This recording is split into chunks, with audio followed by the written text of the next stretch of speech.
Tu crains, tu crains, tu crains, tu crains. En tout cas, ce qui est sûr, c'est que non, il ne craignait pas Kurt Angle. Quel catcheur aujourd'hui.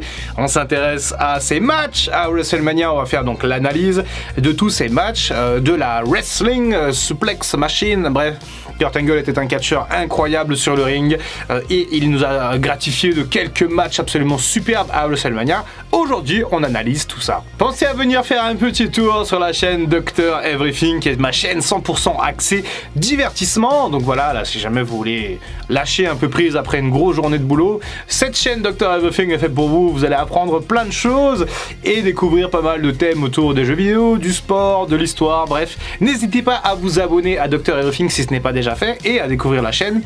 Voilà, si vous n'avez jamais cliqué sur Dr Everything, ce qui est un blasphème après toutes ces annonces, toutes ces publicités pour cette chaîne qui, je pense, mérite d'avoir votre attention, puisque je pense qu'il y a des thèmes qui peuvent vous intéresser. Bon, et puis si jamais vous voulez pas vous abonner, ben tant pis pour moi, tant pis, il reste Dr Crypto. Allez, c'est parti. Donc on va aujourd'hui analyser les matchs de Kurt Angle à la WWE. Kurt Angle qui démarre du coup en 99 chez Vince McMahon et qui va donc démarrer à WrestleMania 2000.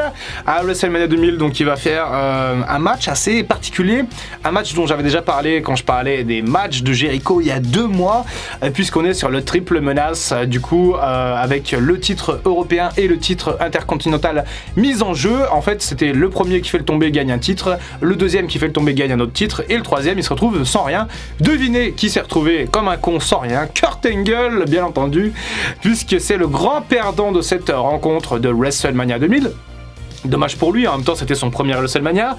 Kurt Angle était à l'époque un peu green, hein, je rappelle, un peu débutant. Je rappelle qu'il sortait à peine de quelques années d'entraînement, quelques mois d'entraînement, après sa médaille d'or au championnat olympique de lutte à Atlanta. En tout cas voilà, j'en ai parlé il n'y a pas si longtemps de ce match, donc je vais rapidement passer à la suite et je vais vous parler de celui de WrestleMania 17 contre contre Chris Benoit. Qu'est-ce que je raconte? Kurt Angle contre Chris Benoit à WrestleMania 17 dans un match simple. 2 techniciens absolument fabuleux sur le ring. Angle et Benoit, ça rendait vraiment très bien en 1 contre 1. Il y a eu des matchs absolument sensationnels. Il y a toute une liste de matchs. Il y en a un, je crois que c'est au Royal Rumble ou à No Way Out 2003, je sais plus vraiment, ou 2002. Je suis peut-être un peu perdu dans les dates, c'est sûrement 2003. En tout cas, je vous le conseille. Même ce match de WrestleMania 17 que je trouve très bon, c'est un très bon match de catch, très technique. Les deux sont superbes, ils ont un style un peu différent. Mais voilà, j'en ai parlé en même temps le mois dernier dans les catcheurs les plus techniques. Mais vraiment, Kurt Angle et Chris Benoit sur le ring, ça fait absolument le café. Bon, Kurt Angle a quand même eu sa première victoire à WrestleMania 17 puisqu'il a battu Chris Benoit. Donc ce qui lançait un petit peu sa streak. On peut appeler ça une streak peut-être, hein? Non, vous allez voir. À WrestleMania 18, on a un match entre Kurt Angle et Kane. Un match assez surprenant. On met des gros noms face à face.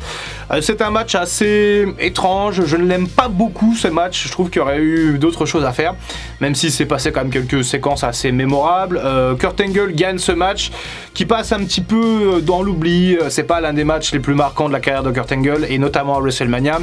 Quand vous allez voir les matchs dont je vais parler après, vous allez bien sans doute vous rendre compte que ce match de WrestleMania 18 n'était pas forcément très sympa entre Kane et Kurt Angle. En tout cas, Kurt Angle a gagné, ça fait donc 2 victoires pour le cher médaille olympique à WrestleMania. À WrestleMania 19 en 2003 au Safeco Field Stadium de Seattle, Kurt Angle est champion de la WWE. À l'époque, le titre était unifié, donc il n'y avait plus qu'une seule ceinture. Enfin non, puisqu'après ils ont réintroduit la ceinture de champion du monde poids lourd, donc j'ai dit n'importe quoi. Oubliez ce que j'ai dit juste avant. Bref, Kurt Angle était donc champion de la WWE et affrontait son challenger, le vainqueur du Royal Rumble. C'est lui qui a commencé il y a moins d'un an à la WWE, Brock Lesnar. Brock Lesnar qui venait de démarrer et au bout d'un an il est déjà dans le main event de WrestleMania. Bon, tu te dis quand même qu'à l'époque il y avait un gros push autour de Lesnar.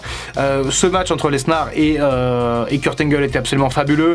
À l'époque, Lesnar il catchait pour de vrai, quoi. Il avait tout un arsenal de prises, il y allait à fond, il était créatif dans le ring. Aujourd'hui, bon, il fait 3 suplexes, 2 F5 et c'est fini, une Kimura peut-être. À l'époque c'était vraiment excellent, tellement qu'il a tenté un shooting star press de la 3e corde pour voilà, faire un petit peu de l'entertainment, pour faire le fou. Et ce con, il a pas assez tourné, il s'est pété la tête sur le sol. Oh, Oh, ça fait mal. Il a eu une grosse commotion cérébrale derrière. Il a quand même pu se relever, faire un F5 angle et gagner.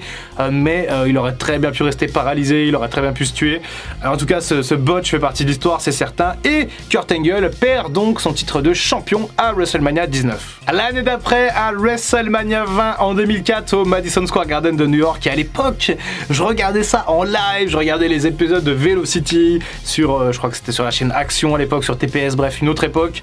Et on avait donc Kurt Angle, le challenger de Eddie Guerrero, qui était le champion de la WWE. Quelle rivalité entre les deux. C'était absolument génial. Ouais, la rivalité et la storyline n'étaient pas folles, on va dire, entre Angle et Guerrero. En tout cas, le match était vraiment bon. Le match était très bon. Angle et Guerrero qui se connaissent par cœur, qui ont beaucoup catché l'un contre l'autre en 2002 ou par équipe, et qui là, en 2004, se retrouvent dans un des main events de WrestleMania 20. Et franchement, ça fait le café.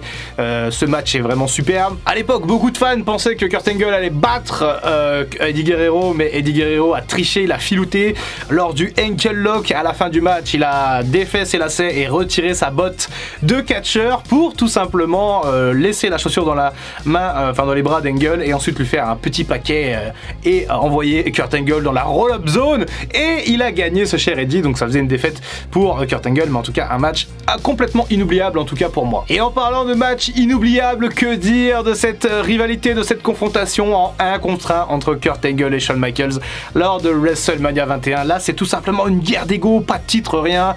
Deux styles complètement différents. Angle d'un côté, Michaels de l'autre, ça n'a rien à voir. Et pourtant, la chimie sur le ring est fabuleuse. Le match a duré longtemps, très longtemps. Il a même pris trop de temps d'ailleurs sur la carte de WrestleMania 21 à l'époque. Et JBL contre Cena.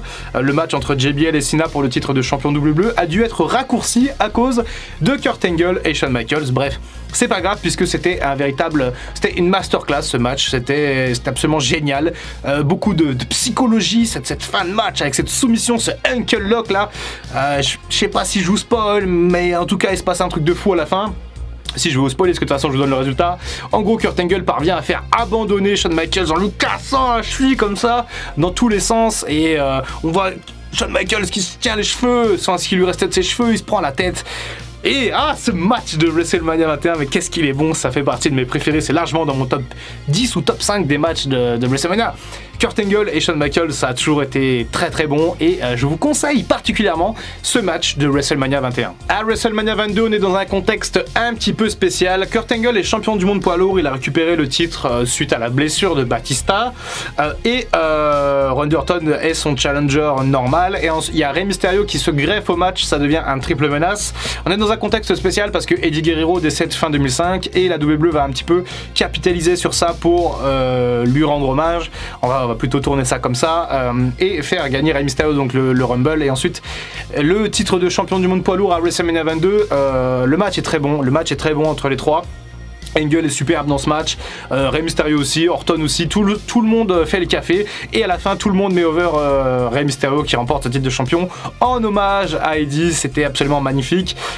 Certes, c'est critiquable puisque la WWE capitalise sur le décès de l'un de ses catcheurs pour faire de l'audience, pour vendre des pay-per-view, mais en tout cas pour l'histoire on se rappellera que Eddie Guerrero, enfin Rey Mysterio a gagné le titre de champion du monde poids lourd pour son pote Eddie, et ça nous fait une défaite pour Kurt Angle, et ensuite de ça un gros hiatus de temps puisque Kurt Angle s'éloigne. À l'époque il est un petit peu chargé, Kurt Angle, et on lui dit bon bah prends du repos, va te reposer. Et bah du coup Kurt Angle il prend du repos, et par contre il va signer à la TNA, et ensuite il fait quelques années à la TNA où catch contre Samoa Joe, AJ Styles, des superbes matchs de catch, mais il va revenir à la WWE bien entendu en 2018. Et en 2018 il va combattre à WrestleMania 34, il va être le partenaire de Ronda Rousey, la nouvelle catcheuse féminine à la mode, hein, enfin la très tendance puisqu'elle était championne UFC, Ronda Rousey, et ils vont donc faire équipe les deux contre Triple H et Stephanie McMahon dans un match mix. Un très bon match de catch, il faut pas se cacher. Ronda Rousey avait à l'époque fait une belle impression. Kurt Angle est un peu moins, un peu rouillé, hein, Kurt Angle était un peu cramoisi, mais en tout cas voilà, quelques séquences très sympas, quelques échanges sympas avec Triple H et Kurt Angle, mais il passe un petit peu au plan B Kurt Angle dans ce match, même si franchement il y met beaucoup du sien, et il donne quand même quelques bonnes prises, et ça fait une victoire aussi pour Kurt Angle. Ce sera sa dernière victoire. Puisqu'on arrive à WrestleMania 35 en 2019. Oh là là, est-ce que je dois parler de ce match? La retraite de Kurt Angle, bien entendu, contre Baron Corbin et la victoire de Corbin. Ah, on va pas tergiverser sur ce match, hein. Un petit peu décevant de voir Kurt Angle, la légende, partir comme ça sur un match de merde qui dure 5 minutes où il se passe rien. Bref, un match sacrifié. On aurait aimé un Cena, on aurait aimé n'importe qui, un Shelton Benjamin, n'importe qui, mais pas Baron Corbin, parce qu'en plus ça n'a absolument pas servi à Baron Corbin cette histoire, donc il n'a pas capitalisé sur ça. Bref, c'était un immense gâchis cette retraite de Kurt Angle, je le disais déjà à l'époque, je le redis encore maintenant, je le dirai dans 10 ans. Je suis extrêmement déçu de cette retraite. L'heure était venue pour Kurt Angle de quitter les rings parce qu'il n'y arrivait plus, était complètement cramoisi. Kurt Angle, celui qu'on a connu super athlétique, super vif, là bon, il était un peu rouillé, très rouillé même. En tout cas, voilà, défaite de Kurt Angle pour ce dernier match à WrestleMania. Un bilan au final de 4 victoires pour 9 confrontations à WrestleMania, c'est quasiment la moitié.